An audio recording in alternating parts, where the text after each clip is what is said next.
Okay, here we're going to talk about electric eyes. How do you figure out how to get out in an electric eye? Because there's no visual barriers or strings breaking. It's the same concept. You're going to have this purple line here. It's going to be your starting point. There's going to be an eye here and an eye here. You can see the tripod and the eye. This orange one is going to be where the calf starts. So there's a tripod here, and then the other one is over here in the setup. So the calf has to trip the orange line before you trip the purple line. On here, the same thing. You have to just watch when this person leaves and where the calf is in the chute. And so if it has to be, shoulder to the pin or head around the gate, that's what you're trying to look for, where that calf is in position on the chute before this person leaves. And that's how you figure out how to get out.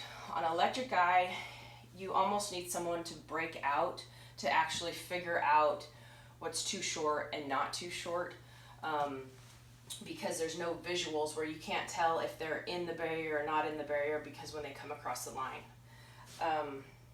There's also what you want to make sure is that this calf here, his nose has to trip this line, or something has to trip this line.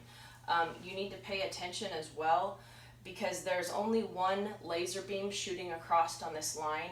Sometimes they'll have a wand that has like 5 that will shoot like this, and so it can be triggered by his nose, head, shoulder, foot, whatever goes through there first.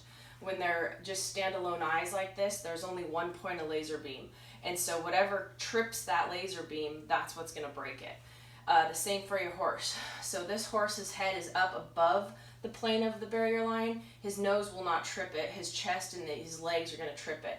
If the calf ducks his head, he's not going to trip it until his shoulders hit it. So you kind of have to, it's not as accurate, and you have to really pay attention at how high these are set and where they're set at. If you have a real smaller horse that drops his nose when it runs across, it might be tripping it with its nose. And the same with the calf. If the calves are running with their head down or something like that instead of their head up, they're not going to trip it if it's set too high. So these are just some points to kind of pay attention to before the roping starts, and kind of go over there and get a visual of how big the calves are, how high it's going to trip it, and kind of what it's looking at when you're also